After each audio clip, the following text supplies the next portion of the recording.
नमस्कार, आप देख रहे हैं एनडीटीवी प्रॉफिट हिंदी और ये है आईपीओ अड्डा। और मेरे साथ इस वक्त जुड़े हैं अलाइड ब्लेंडर्स एंड डिस्टिलर्स के मैनेजमेंट, जिनका आईपीओ जो है जून 25 को खुल रहा है और जून 27 को बंद हो रहा है।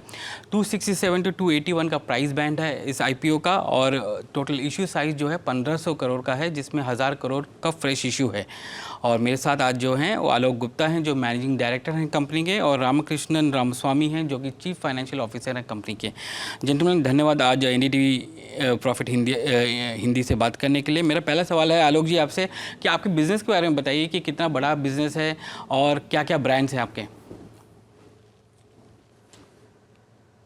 सज्जी दी, बहुत बहुत धन्यवाद है आपका हमको टाइम देने के लिए। एबीडी इस बिज़नेस में पिछले 35 साल से है और इस 35 साल के अंदर एबीडी ने पूरा इंफ्रास्ट्रक्चर, सेल्स, डिस्ट्रीब्यूशन, मार्केटिंग और ब्रांड्स का बड़ा सक्सेसफुली से बनाया है। और जो अभी मार्केट में हम देख रहे हैं कि कंज्यूमर अब प्रीमियमाइज़ कर रहा है, कंज्यूमर अब प्रीमियम ब्रांड चाहता है, तो अब हमारा जो ये टेल विड्स हैं इस इंडस्ट्री के अंदर, हमको लगता है कि जो हमने इंफ्रास्ट्रक्चर 35 साल में बनाया है ये हमारी बहुत मदद करेगा, जिससे कि हम जो नई कंज्यूमर नीड को ठीक तरह से मीट कर पाएंगे। ओके, ये भी बताइए सर कि आपके बड़े मार्केट्स कौन कौन से हैं। जी, हमारे बड़े मार्केट तेलंगाना है, आंध्र प्रदेश है, महाराष्ट्र है, यूपी है, वेस्ट बंगाल है, राजस्थान है। तो करीबन 5-6 मार्केट जो हैं वो हमारे लिए बहुत महत्वपूर्ण हैं। ओके, और इन मार्केट्स में आपका कितना रेवेन्यू आता है इन मार्केट से आपको। हमारी जो ये टॉप 5 या 6 मार्केट हैं, करीबन 55% हमारा रेवेन्यू इन टॉप मार्केट से आता है। ओके, मिस्टर रामस्वामी, ये बताइए सर, आपका जो फंड रेज है उसमें मेजर अमाउंट जो है वो डेट रीपेमेंट के लिए है, तो कितना डेट है आपका आज के वक्त में और कितना आप रीपे कर पाएंगे, और इसका इम्पैक्ट जो है वो आपके प्रॉफिट में कैसे होगा।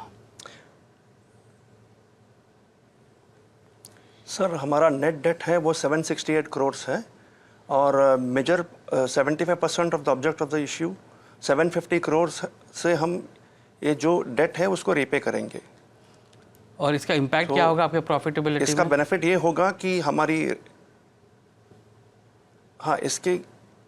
जो इंटरेस्ट की कॉस्ट है उसकी रिडक्शन होगी।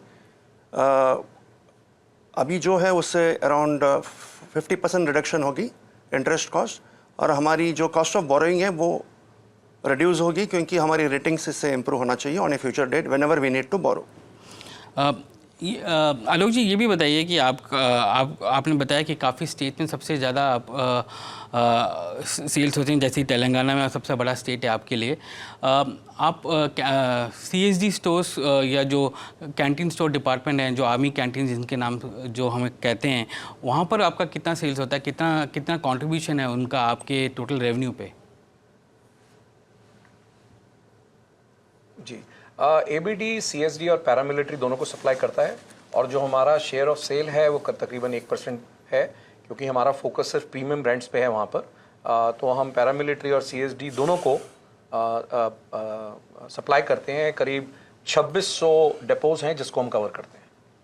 ओके, ये भी बताइए सर, आपका सबसे बड़ा ब्रांड जो है वो ऑफिसर्स चॉइस ब्रांड है, जिसका लगभग 73% आपका जो रेवेन्यू है, ये वॉल्यूम्स है, वो वहीं से आता है।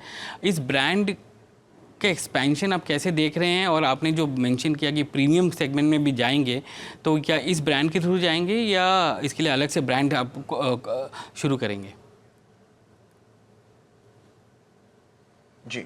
जी, सो ऑफिसर्स चॉइस हमारे लिए बहुत ही इंपॉर्टेंट ब्रांड है। 1988 में जब एबीडी की शुरुआत हुई वो ऑफिसर्स चॉइस से हुई, और जैसा आपको मालूम है कि इस ब्रांड की इंडिया में और ग्लोबल हमेशा रैंकिंग रही है कि ये टॉप 5 विस्कीज़ के अंदर इसकी हमेशा रैंकिंग रही है। तो बहुत ही इंपॉर्टेंट ब्रांड है, कंज्यूमर रिकग्निशन बहुत हाई है इस ब्रांड का।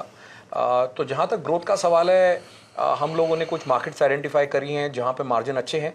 तो आइडिया हमारा ये है कि उन्हीं मार्केट में हम फोकस रहेंगे जिससे ग्रॉस मार्जिन का एक्सपेंशन हो, और जो हमारा प्रीमियमाइजेशन का एजेंडा है वो नई ब्रांड से होगा। उसके अंदर जो हमारी करंट ब्रांड है उसके अंदर स्टर्लिंग रिजर्व B7 है, जो करीब 5 मिलियन केसेस बिकता है, और एक हमारा नया ब्रांड है आइकॉनिक, जो हमने नवंबर 22 में लॉन्च किया था, जिसने ऑलरेडी मिलियन केस क्रॉस किया पहले 13 महीने में, और लास्ट ईयर करीबन 2 मिलियन केस क्रॉस किया।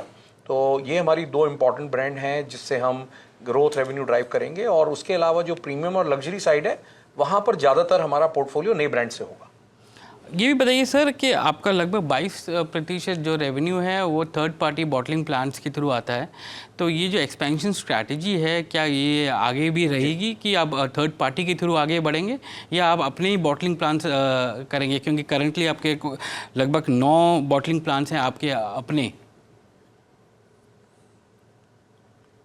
जी जी जी जी, थैंक यू। तो ये हमारी एक एसेट लाइट आउटलुक है ऑन मैन्युफैक्चरिंग, कि जहाँ पर हमको लगता है मैन्युफैक्चरिंग हमारे लिए कोर है वहाँ पर हम कैपेक्स इन्वेस्ट करते हैं।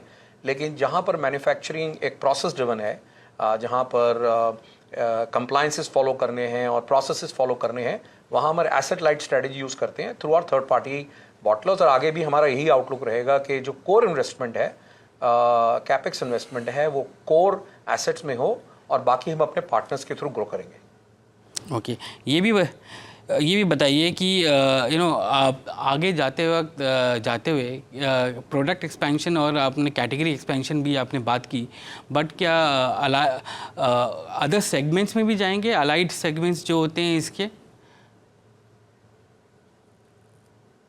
जी, बहुत अच्छा सवाल है आपका। अभी हमारा करीब 97% रेवेन्यू सिर्फ विस्की से आता है, और विस्की इंडिया के अंदर करीब जो टोटल मार्केट है उसमें करीब 65% विस्की है, और हमारा 97% रेवेन्यू विस्की से आता है।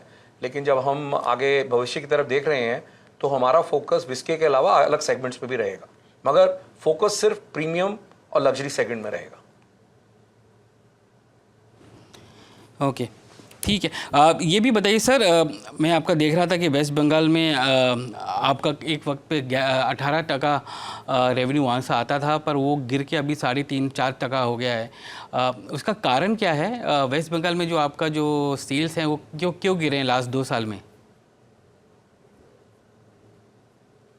जी, जो आप रेवेन्यू नंबर देख रहे हैं उसके अंदर हमारी बिलिंग प्राइस और स्टेट का ड्यूटी इंक्लूडेड होता है। और जब वेस्ट बंगाल स्टेट के अंदर फर्स्ट पॉइंट बिलिंग में ड्यूटी निकल गया तो ग्रॉस रेवेन्यू ड्रॉप हुआ। तो इसके अंदर सेल्स ड्रॉप का एनालिसिस नहीं है, बेसिकली सिर्फ गवर्नमेंट ने जो चेंज किया रूल उसके कारण जो ग्रॉस सेल्स वैल्यू है वो कम हुई।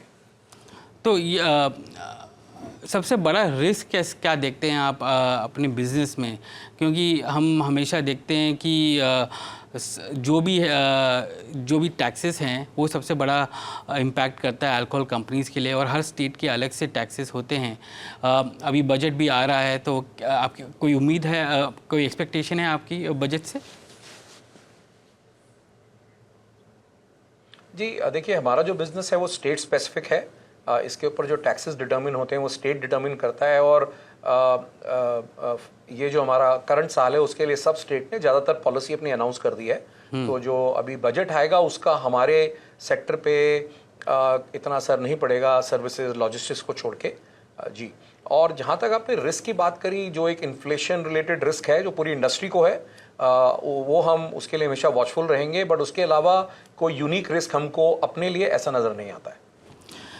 जी आलोक जी और रामकृष्ण जी, धन्यवाद आज हमसे बात करने के लिए। आपका आईपीओ जो है 25 जून को खुल रहा है और जून 27 को बंद हो रहा है, और इसका प्राइस बैंड जो है 267 to 281 का है, और आपका जो आईपीओ की वैल्यू है upper end of the price band वो लगभग 7,860 करोड़ का है। धन्यवाद आज एनडीटीवी प्रॉफिट हिंदी से बात करने के लिए।